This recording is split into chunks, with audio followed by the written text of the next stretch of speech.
আসসালামু আলাইকুম রহমতুল্লাহ। বন্ধুরা, আপনারা সবাই কেমন আছেন? আশা রাখি সবাই ভালো আছেন। আলহামদুলিল্লাহ, আমিও ভালো আছি। আজকে আবারও আসলাম প্রকৃতির মাঝে,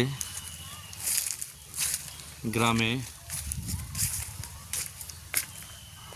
গ্রাম অনেক ভালো লাগে, কারণ গ্রামে মানুষ হয়েছি।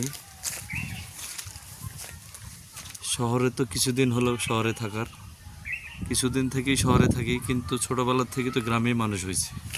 এই জন্য গ্রামের টান সব সময় টানে। দেখেন, এখানে একটা আম পড়ে আছে, এই যে কত বড় একটা আম।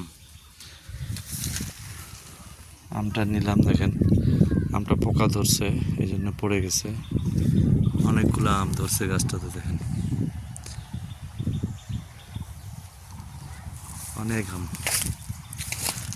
আমে একবারে ভরাট গাছ। দেখেন বন্ধুরা, কেমন লাগলো জানাবেন।